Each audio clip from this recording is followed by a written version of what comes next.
तमाम सांसद खुलेआम बोलते हैं कि हम बहुत जल्द संविधान को बदलेंगे। तो मैं उनसे बताना चाहता हूँ, किसी गलत फहमी मत रखिए, किसी गलत फहमी मत रहिएगा। बहुजन समाज के लोग अपने संविधान को बचाने के लिए कुर्बानी देने के लिए यहाँ बैठे, क्योंकि कुर्बानी दे सकते हैं लेकिन अपने संविधान पे कोई आंच नहीं आए। और यही बात बाबा साहब ने कही थी। बाबा साहब की मूर्ति हम सभी लोग देखते हैं और बाबा साहब की मूर्ति बाएं हाथ से संविधान होता है और दाहिने हाथ को उंगलियों का इशारा। बाबा साहब ने कहा, मेरे बच्चों, जब तक तुम्हारे शरीर में खून का कोई करना रहे तब तक मेरे बच्चों अपने संविधान के रक्षण में करनी पड़े। और दूसरी बात रही बाबा साहब ने, जाओ मेरे बच्चों, उस शक्ति के मंदिर पर चर्चा कर रहे हो उसमें उत्थान देंगे, और जिस दिन आप उस शक्ति के मंदिर पर चर्चा करेंगे उसी दिन आपके जीवन के सारे दुख और तकलीफें खत्म हो। बात बाबा साहब करने के बाद और इसलिए बाबा साहब ने जिससे की उस शक्ति के मंदिर पर चर्चा करने के लिए तमाम प्रयास। और शक्ति का मंदिर क्या है? शक्ति का मंदिर वही नहीं कहता कि गौशाला पाला या मैं कहूँ जगन्नाथ का मंदिर था, वो मंदिर नहीं है। मंदिर माने पार्लियामेंट, लोकतंत्र का मंदिर, जिस पर आप अपने वोट के द्वारा वहां पे कब्जा कर सकते हो, वहां पर बैठ सकते हो। और इतना शक्तिशाली मंदिर इस देश में क्या इस दुनिया में कहीं और नहीं। इसलिए मैंने कहा बाबा साहब ने जीवन प्रयास और बाबा साहब याद रहे थे, जब अंग्रेज यहाँ से छोड़ के भारत जाएंगे इस सत्ता का ट्रांसफर है, हमारे पावर एक हाथ से दूसरे हाथ में पावर जाएगी। लेकिन इस देश में हजारों साल से गुलाम है, इस देश में का डर देता है, ऊंच नीति जिसको भावना देनी पड़ती, जात पात भेजना पड़ता है, उन तमाम हजारों लाखों करोड़ों लोगों का क्या बनेगा।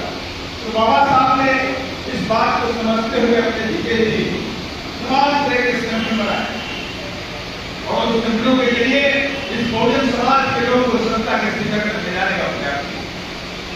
और उसी तरह से एक आता है डिसीजन फेडरेशन, एक संस्था बनाई, उसके तहत राजनीति शुरू हुई।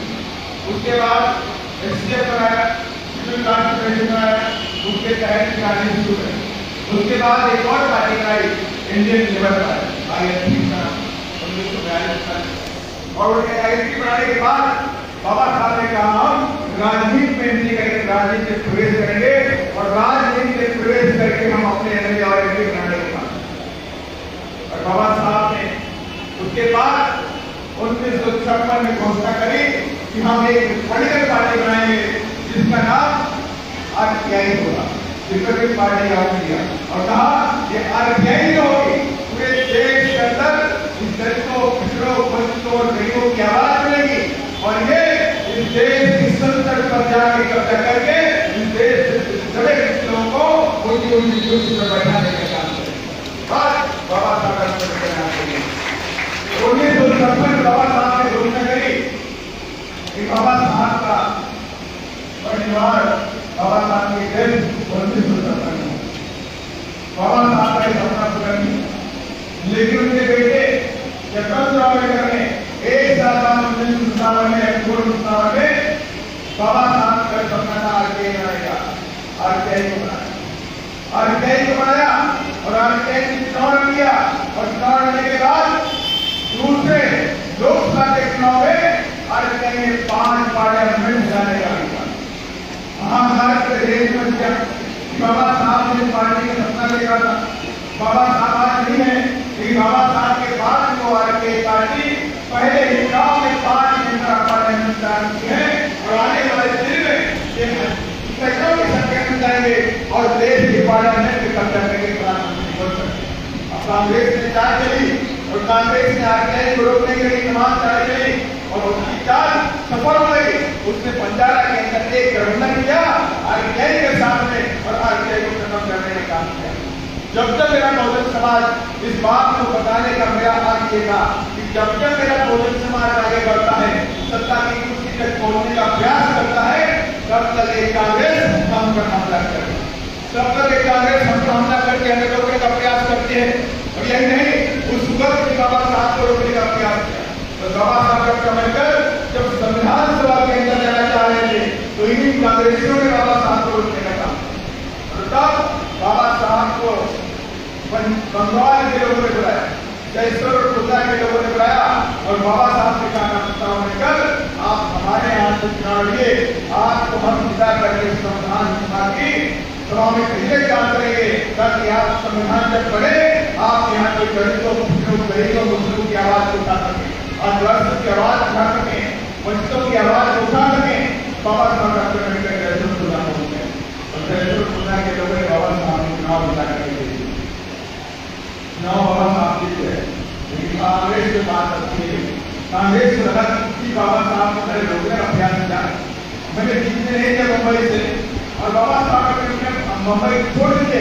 बाबा साहब जी के कहा से पश्चिम बंगाल जैसे रसगुल्ला से कब कांग्रेस के लोगों ने बाबा साहब को रोकना शुरू किया और बाबा साहब को कहा और वो जो एरिया था जैसे रसगुल्ला पश्चिम बंगाल बांग्लादेश बना, पूरी पाकिस्तान बनाया गया, उससे पाकिस्तान हिंदुस्तान का बंटवारा हुआ। जैसे रसगुल्ला को पूर्वी पाकिस्तान बना दिया गया और जबकि वहां पर आबादी 50% ज्यादा आबादी दलितों की आबादी थी और ये नियम था कि जहां पर भी 40% के ऊपर हिंदू होगा उस एरिया को हम पूरी पाकिस्तान नहीं बनाएंगे। लेकिन कांग्रेस ने क्या किया, वहां पर हमारी आबादी 50% होने के बाद भी उस जानबूझकर उस एरिया को पूरी पाकिस्तान बनाया। और बाबा साहब से कहा, बाबा साहब डॉक्टर अम्बेडकर आप तो मेंबर हैं हिंदुस्तान के नहीं, भारत के नहीं, आप तो मेंबर हैं तो पूर्वी पाकिस्तान, अब आपको पाकिस्तान चला। बाबा साहब ने कहा मेरे लोग यहाँ रहते, मेरे लोग यहाँ रहते हैं तो मैं पाकिस्तान जाके क्या करूंगा। तो बाबा साहब ने रिजाइन कर दिया और अंग्रेजों के पास गए, उनको बताया कि आप तो ट्रांसफर करके जाना चाहते हो पावर का। आपने कभी सोचा इस देश के अंदर जो जातिवाद का डर झेलते हैं, जो अमीरी गरीबी का डर झेलते हैं, जो छुआछूत का डर झेलते हैं, हजारों साल से इस देश के गुलाम रहते हैं, उनके बारे में आप कुछ न कुछ करके जाइए, उनको इस देश के अंदर जीने का अधिकार दे करके जाइए। तब जाके अंग्रेजों ने कांग्रेस से कहा कि मैं आपको पावर के ट्रांसफर तब तक नहीं करूंगा जब तक आप डॉक्टर अम्बेडकर को दोबारा संविधान सभा में देने का काम नहीं करोगे। तब जाकर के कांग्रेस ने मुकुंद राय जयकर की पुणे की सीट को खाली किया, हिमाचल जयकर की सीट को खाली करा करके बाबा साहब डॉक्टर अम्बेडकर को दोबारा संविधान सभा में भेजने का काम। और जब बाबा साहब डॉक्टर अम्बेडकर संविधान सभा में पहुंचे तो आप सबको पता है इस देश के अंदर हजारों साल की गुलामी को बेड़ियों को तोड़ करके कभी कुछ लोगों को इस देश के अंदर आजादी की सांस देने का काम किसने किया, तो बाबा साहब डॉक्टर भीमराव अम्बेडकर। उसको भी कांग्रेस बहुत प्रयास किया बाबा साहब को रोकने और आज भी एक कांग्रेस हमें रोकने का प्रयास, बार बार हमें रोकने का प्रयास करती है। ये बहुजन समाज पार्टी, आप सबको पता है बहुजन समाज पार्टी बाद में है, ये मिशन और मूवमेंट है। देश के अंदर सभी कृष्णों की आवाज पर कोई पार्टी है तो एकमात्र पार्टी आपकी बहुजन समाज पार्टी। पूरे देश के अंदर दलितों के साथ में, आदिवासियों के साथ में, कृष्णों के हक अधिकार के साथ में कोई अन्याय होता है तो सबसे पहले उनके हक अधिकार की बात उठाने के पार्टी काम करती है, बहुजन समाज पार्टी करती है। चाहे रोड से लेकर संसद तक की बात हो तो बहुजन समाज पार्टी सबसे आगे रहती है। ये बहुजन समाज पार्टी को रोकने का प्रयास ये कांग्रेस के लोग हमेशा करते हैं। उससे पहले भी बाबा साहब को रोकने का प्रयास किया। 1952 के चुनाव में बाबा साहब पार्लियामेंट करना चाहे, पार्लियामेंट में चुनाव लड़े तो बाबा साहब को हराने के लिए कांग्रेस ने जांच चली। बाबा साहब के पीए कजोलकर को बाबा साहब के सामने खड़ा कर दिया और बाबा साहब के 35,800 वोट बाबा साहब जीत चुके थे, लेकिन बाबा साहब को हराने के लिए 35,800 वोट कांग्रेस ने बाबा साहब के इनवैलिड कर दिए। और जब इनवैलिड कर दिए तो बाबा साहब डॉक्टर अम्बेडकर कजोलकर से चुनाव हारे। माने कि इसका मतलब था कि कांग्रेस नहीं चाहती थी कि बाबा साहब डॉक्टर अम्बेडकर संविधान सभा के अंदर और उस पार्लियामेंट के अंदर पहुंचे। जब पार्लियामेंट में बाबा साहब पहुंच जाएंगे तो पूरे विश्व के अंदर उनकी बातों को सुना जाएगा, पूरे विश्व के अंदर दलितों की आवाज की बात करेंगे। इसलिए कांग्रेस कभी नहीं चाहती थी कि बाबा साहब अम्बेडकर पार्लियामेंट पहुंचेगा, इसलिए बाबा साहब को चुनाव हराया जाए। और आज जब बाबा साहब के मूवमेंट को, मिशन को, उनकी पार्टी की बातों को आज बहुजन समाज पार्टी लेकर चलती है, अगले पार्टी हमारे साथ चलती है बाबा साहब के सपनों को पूरा करने के लिए, तब भी ये कांग्रेस पार्टी हमें रोकने का प्रयास करती है, बार बार हमारे रोकने का प्रयास करती है। 2008 में हमारे से विधायक और 2008 में हमारे बहन ने इनको बाहर समर्थन किया, कहा कि समाजवादी राष्ट्र इस प्रदेश की प्रभावी न होने पाए, इसलिए हम बाहर को समर्थन देने का काम करेंगे कांग्रेस।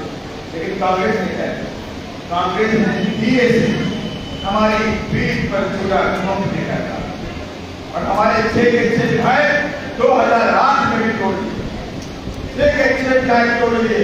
उसके बाद फिर हमने कमर कसी, फिर हम आगे बढ़े और 2018 में हमने फिर 6 विधायक बनाए। जब 6 विधायक बनाए, कांग्रेस के सामने थी, बीजेपी के सामने थी, कांग्रेस बहुमत में नहीं आई, कांग्रेस बहुमत में नहीं जा पाई। कांग्रेस के 99 विधायक बने और कांग्रेस को सरकार बनाने के लिए 101 विधायक लगे, और उधर बीजेपी वाले सक्रिय हो गए, कहा कांग्रेस के पास तो बहुमत है नहीं, तो हम जितने भी जीते हुए दिल्ली लोग हैं इनको पकड़ करके सरकार बनाएंगे। और तब मान्या बहन ने कहा प्रदेश के अंदर दलितों हमारे पास बड़ा अत्याचार होता है और बीजेपी को रोकना जरूरी है।